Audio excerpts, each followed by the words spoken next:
I was just amused, thinking myself like, well, okay, path to freedom. Martin? What do you mean freedom? This is where is she? This is it's not there yet. Maura, this is this is what Maura would say. Martin, what do you mean freedom? So, uh, so I just frame myself a bit better there. So I give it freedom basis means not having to do something, having to do something you're not free. And of course, anyway, I won't go there. So I give an example, getting up in the morning, you're probably like Cecily and myself. We have a routine, We get up the same time almost every morning, maybe not some days. It's just like a routine, And the freedom is when you don't have to get up at a particular time. You can get up at a particular time, but you don't have to.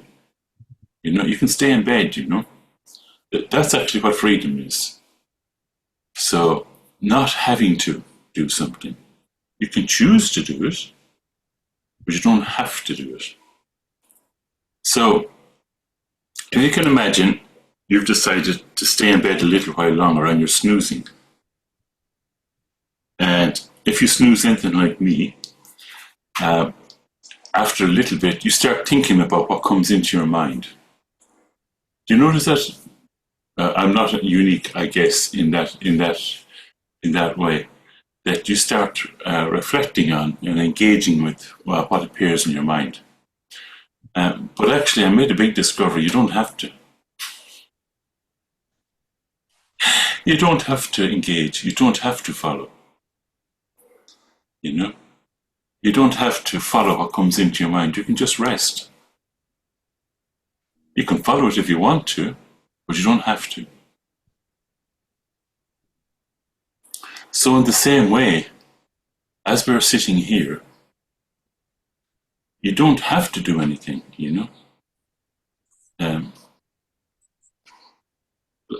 Like, for example, you've chosen to set aside some time where you don't have to do anything, where you can just sit quietly in a room by yourself. Or with others. Thinking of Simon and Sam.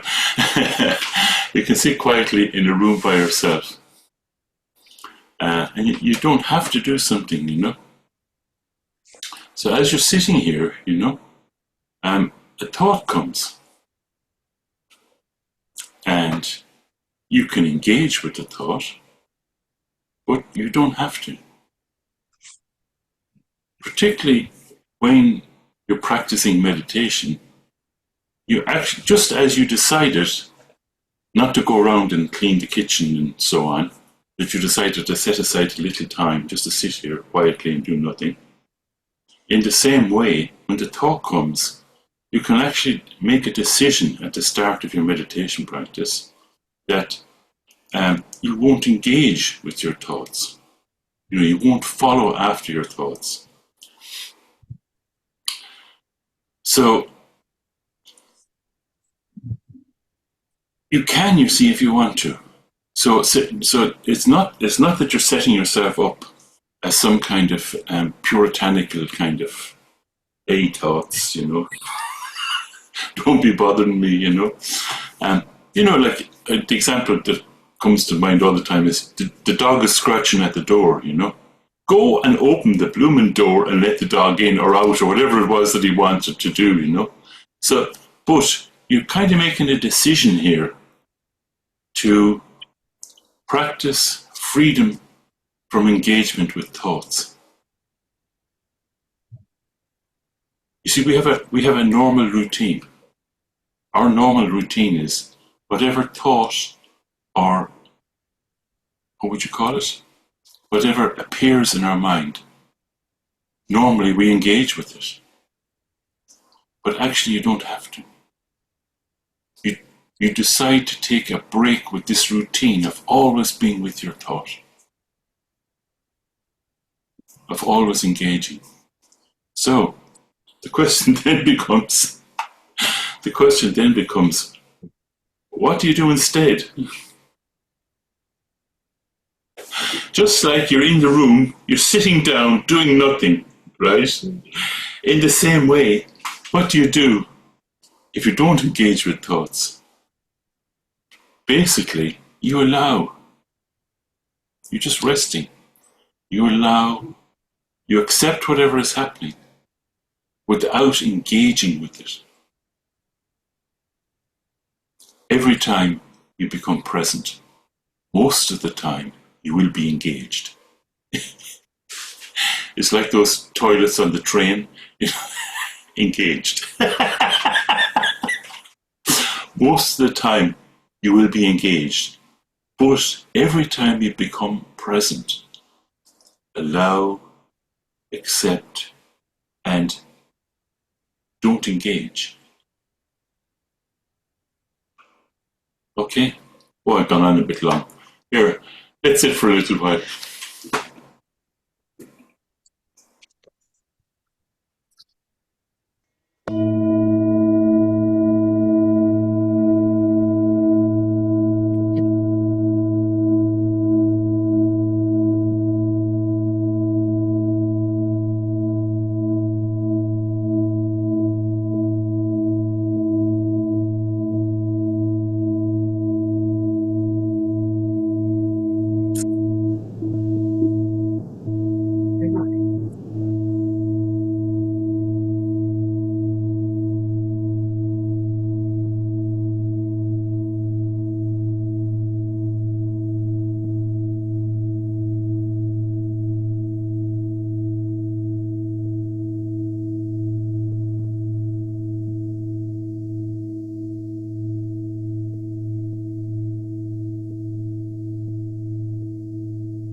You're mute, Martin.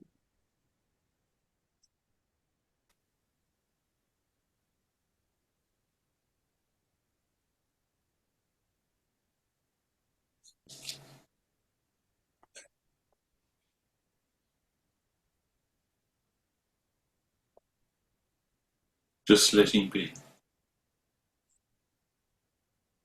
without engaging.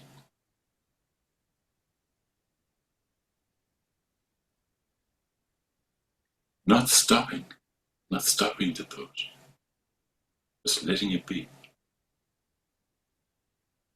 Not engaging. Allowing it. Sit down, Martin. Sit down. Sit down. Good care. Good care.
Whenever you're present, just allow.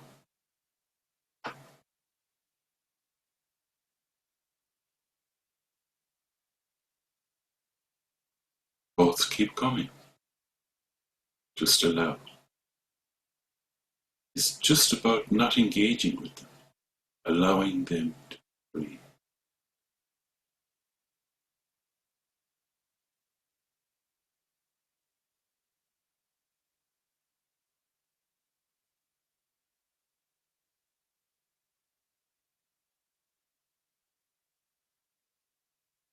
taking a break.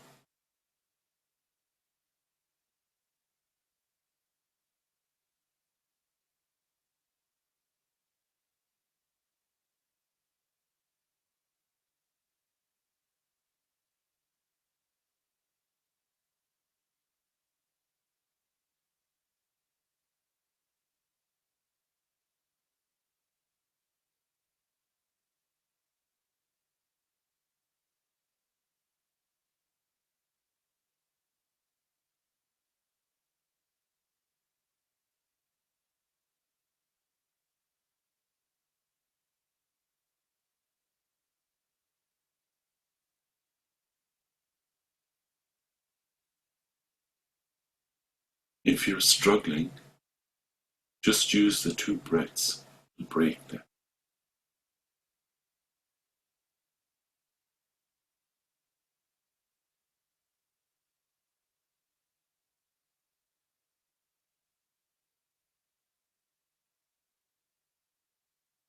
And then whatever comes, it's fine.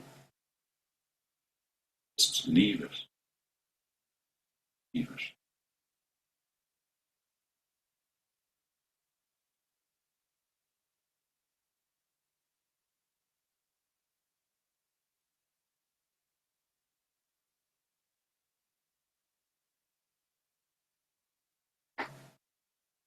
Each thought dies to be replaced by another thought, which dies to be replaced by another thought, which dies.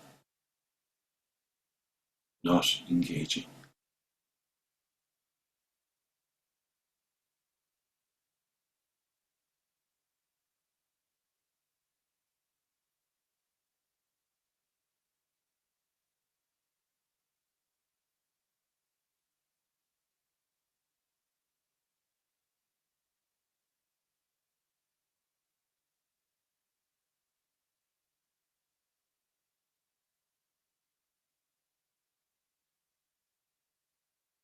You don't have to do it.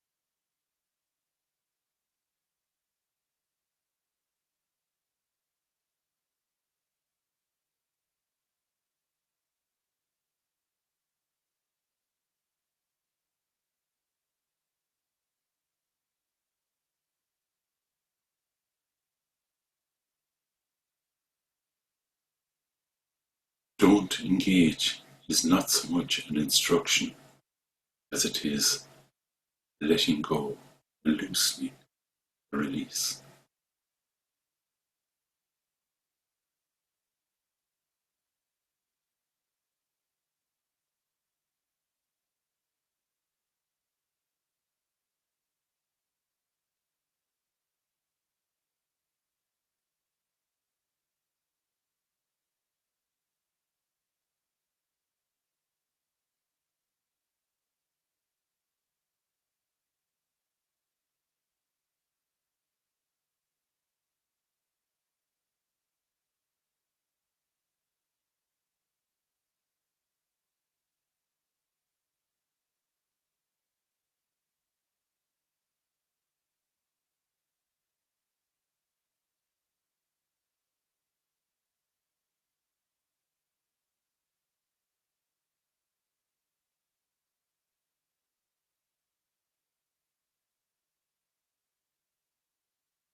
You don't have to.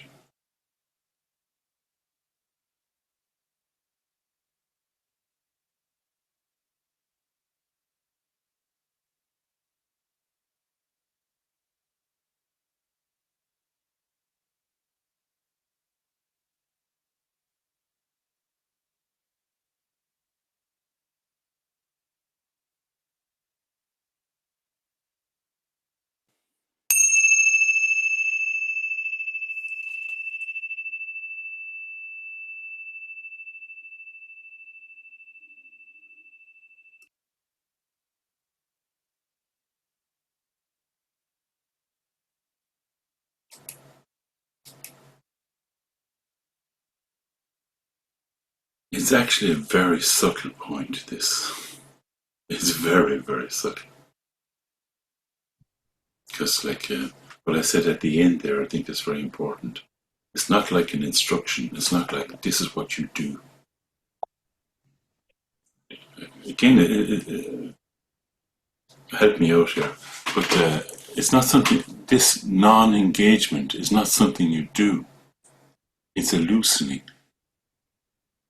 Do you get this point? It's just this, yeah. A huge thing for me, Martin, was to give myself permission. That's right. That's right. And that was at the heart of allowing. Mm. You know, I wouldn't have thought before I intentionally gave myself permission, I wouldn't have felt able to allow.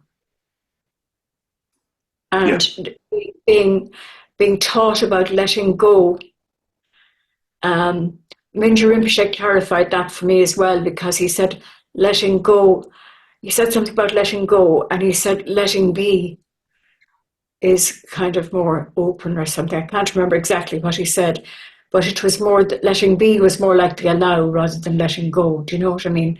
So there's the subtleties, and I think what we find in our own experience when we try to apply the advice, even though it's not an instruction, I think when we try to apply the teaching or the guidance, it's very much finding in ourselves how our way in. Yeah. I was going to say as well, Cecily, is that you might not even realize it's possible not to engage. Yeah. It's so routine. We're so used to it. It's so embedded in our brain chemistry, you know, in our animal instincts and in all of that stuff, you know, is that you might not realize it's actually possible not to engage, to allow, just to allow. And when you practice freedom like this, you actually encounter a different world. It's the same world, same everything, but without suffering. It's incredible. Simple. Needs training. But when you look at it, simply by not engaging, by allowing the natural freedom of your mind to express itself. I think they call this in Tibetan, Rangdral, natural freedom. Natural freedom. Not a imposed freedom. Very important. It's interesting. It's interesting too, Martin, when you use the expression, when you look at it, sometimes we tend to look at things like out there or from a mind perspective, you know, intellectually breaking down the logic and all that kind of stuff. But actually the looking here is more like the seeing. It's more like the knowing that comes in your own being when you actually find what's possible.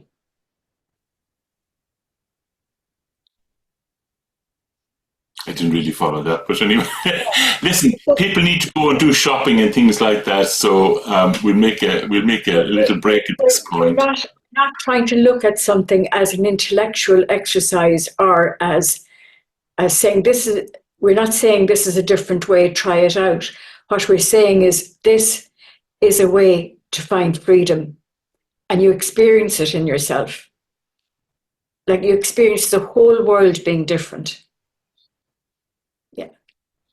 I'm making it complicated. Sorry. Yeah. I just wanted to put the emphasis. You know me, Cecily. I just want to put the emphasis on the main point, which is not engaging, allowing natural freedom. No philosophical position required. At all. No understanding required. Natural freedom. Okay, I say goodbye to the people.